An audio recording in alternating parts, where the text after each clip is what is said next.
Hello, আসসালামু আলাইকুম viewers. আর একটি নতুন ভিডিও নিয়ে আপনাদের সামনে উপস্থিত হলাম। আজকের ভিডিওতে মূলত আমি আলোচনা করব অতিরিক্ত বৃষ্টিতে দেশি মুরগির কী রোগ হতে পারে এবং ওইগুলো রোগ থেকে সুস্থ করার উপায়।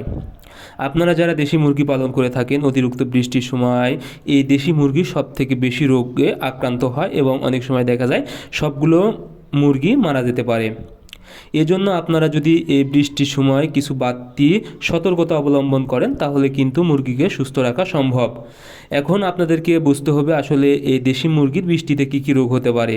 সর্বপ্রথম যে রোগ হতে পারে সেটা হলো পাখনা কিন্তু ঝুলে যায়, চুনা পায়খানা করে এবং মারা যায়। এটি মূলত দূষিত পানি, নোংরা খাবার এবং এই বৃষ্টির সময় কিন্তু মুরগি বিভিন্ন জায়গায় খাবার গ্রহণ করে, যার কারণে এই সমস্যাটা হয়ে থাকে। এর জন্য আপনারা অবশ্যই বাসা বাড়িতে বৃষ্টির সময় বাইরে বের হতে দিবেন না এবং যদি এরকম সমস্যা হয় তাহলে আপনারা ওষুধ হিসেবে অবশ্যই জেন্টামাইসিন 1 গ্রাম 2 লিটার পানিতে এবং সাথে লিভোম্যাক্স 1 মিলি 1 লিটার পানিতে ব্যবহার করবেন। এরপরে যে সমস্যাটা হতে পারে আমাশয়।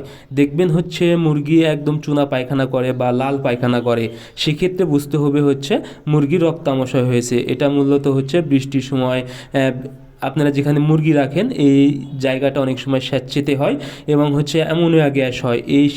এইগুলো জায়গা থেকে কিন্তু এই আমাশয়টা হওয়া প্রধান কারণ।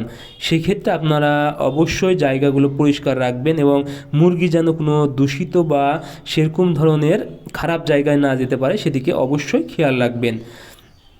এবং আপনাদের যদি এই সমস্যাটা হয়ে যায় তাহলে ওষুধ হিসেবে অ্যাম্প্রোল ইপি 1 গ্রাম 1 লিটার পানিতে এবং সিপ্রোফ্লক্স 1 মিলি 1 লিটার পানিতে ব্যবহার করবেন। এরপরে যে সমস্যাটা সবচেয়ে বেশি হয় সেটা হলো বসন্ত, অর্থাৎ বৃষ্টির পানিতে কিন্তু যখনই হয় তখন কিন্তু দেশি মুরগির সবচেয়ে বেশি বসন্ত বের হয়। দেখবেন গুটি বসন্ত বা বসন্ত বের হয়ে মুরগি মারা যেতে থাকে। সেক্ষেত্রে কি করবেন আপনারা, অবশ্যই যখন বসন্ত বের হবে তখন আপনারা মুরগিকে পটাশের পানি দিয়ে বসন্ত বের হওয়ার স্থানগুলো পরিষ্কার করে দিবেন এবং ওষুধ হিসেবে রেনামাইসিন 1 গ্রাম 1 লিটার পানিতে ব্যবহার করবেন। যদি আপনারা পাউডার না নেন তাহলে ট্যাবলেট ব্যবহার করতে পারেন, একটি ট্যাবলেট 4 লিটার পানিতে।